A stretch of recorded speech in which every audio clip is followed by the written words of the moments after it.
Hello students, welcome again.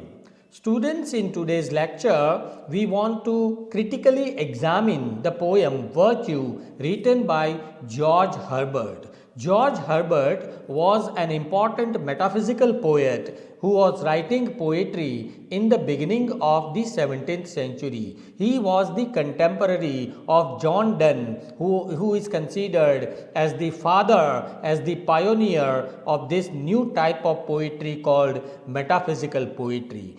George Herbert wrote several metaphysical poems all through his lifetime, and all his poems are written on the spiritual subject matters. They are known as religious poetry, and he did not publish all his poems. It was only after his death that his all poems were published in under one title, The Temple, in 1633, and he is known for some of his very important and striking poems: The Pearl, The Collar, Virtue, Jordan, Church Monuments, Easter Wings, and these are some of the important poems written by George Herbert.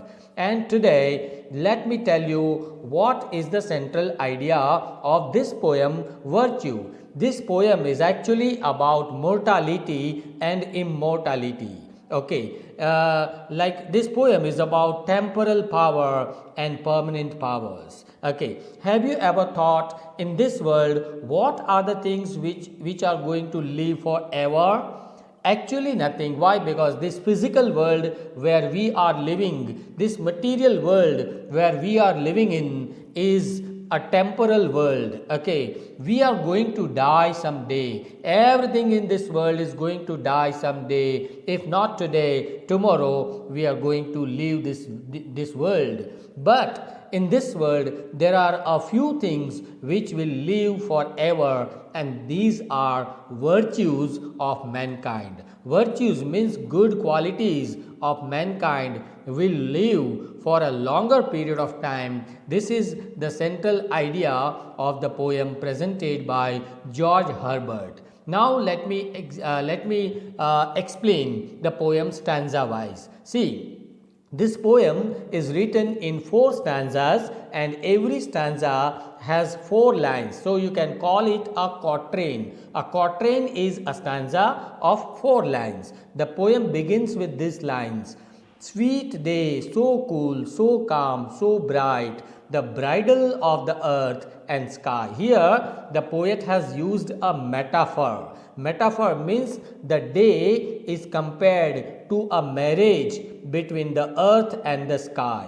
The poet says that every day, early morning is so sweet, so cool, so bright. But in the later 2 lines, in this stanza, the poet says that the dew shall weep thy fall tonight, for thou must die. Thou means you. You also have to die at the end of the day, because the day is always followed by night. So nothing is permanent in this world. This is what he has presented in the first stanza. In the second stanza, again he gives another example of a sweet rose. Sweet rose, whose hue angry and brave bids the rash gazer wipe his eye. Thy root is ever in its grave. Your root is always in your grave, and thou must die. You will also die. The sweet roses, the beautiful roses, they look so beautiful, but the roots come out from the clay, from the earth, but then they die within the earth. So everything is rooted in the earth, and everything so beautiful has to die someday. In the third stanza, the poet has given another example of the season, spring. Sweet spring, full of sweet days and roses. The spring, the season, is always a beautiful season. People love this season, Vasanta Ritu. It is sweet, it is full of sweet days and roses. It is a box where sweets compacted lie. I know the spring here is presented as a box. This is also a metaphor. A box of sweets compacted lie. My music shows you have your closes. My music means the poet says that my knowledge tells me that you have your closes. Closes means end. You also have your end, and all must die. The spring comes, but the spring is always followed by winter, and winter is always followed by spring. So nothing is permanent. Such beautiful roses are also, bound to die someday. As you can see, this is the picture of the autumn. Spring is always followed by autumn. In the fourth stanza, the poet says about the most important idea. What about a sweet and virtuous soul? Everything in this world is going to die, but not the virtuous soul. The person who is full of virtues, good qualities, they are just like seasoned timber. Okay, here the poet has used a simile. Simile means a comparison, right? So the virtuous man is compared to a seasoned timber. Timber means a kind of wood which is very strong. Okay, it lasts for a longer period of time and never gives up. But though the world turn to call, then chiefly lives. The world may turn to call. Okay, call means here you can see this picture. The world may die someday, but the virtuous soul will always live forever. So this is the whole idea presented in his four stanzas. In the first stanza, he talks about the early morning which dies at night. Okay, second stanza, he talks about roses which will also die someday, and in the last stanza, the poet talks about the virtuous soul. Now, what is the rhyming pattern of this poem? See, if you examine all these four stanzas, then the rhyming scheme is A, B, A, B. Here I have taken this first stanza for your reference. The words bright and night and the words sky and die, they are rhyming with each other. So that's why you can say the rhyming scheme is A, B, A, B. In the same manner, second stanza, the words brave and grave and the words I and die, they also rhyme with each other. And the same thing happens in the third and fourth stanza. And what are the poetic devices? As I told you, poetic devices means what are the figures of speech used by the poet?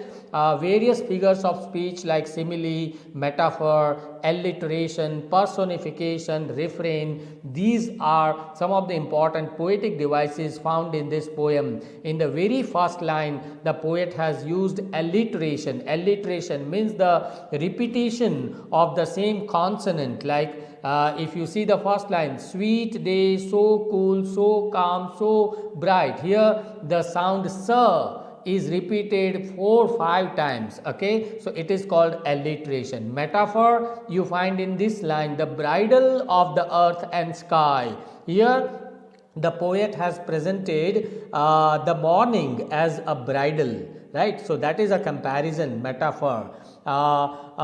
Then you have a simile also. I told you when we are discussing the stanzas, we have personification also. The dew shall weep thy fall tonight. Weep means rona, cry, okay, to shed the tears from the eyes. The dew will weep. Here the dew has been personified, has been presented as a living person. Okay, that's why it is called the personification. Refrain means repetition of words. Okay, here in this each stanza the words must die. These two words are repeated at the end of each stanza. So that's why you can say it is a use of refrain. So various poetic devices are also used. What about the meter used by the poet? Okay, then the meter is mostly iambic tetrameter. Now one iambus means 2 syllables in which the first syllable is weak, the second one is strong. Read these 2 lines. Sweet day, so cool, so calm, so bright, the bridle of the earth and sky. So the first one is weak, the second one is strong. Okay, so that is called iamb. So 4 iambs, when they come together in one line, it is called tetra. Tetra means 4. So the meter used in this poem is iambic tetrameter, right? All in all, we come to the end of the discussion of this poem. Let me conclude the poem by saying that George Herbert, an important metaphysical poet, has expressed one very serious idea in this poem. He has expressed the idea that nothing in this world is permanent. This world is temporary, okay? But here the poet says that only virtuous soul will live forever. Okay, so that's the idea. I hope this video is helpful to you. Please share this video among all your friends and classmates. Thank you for watching. Thank you.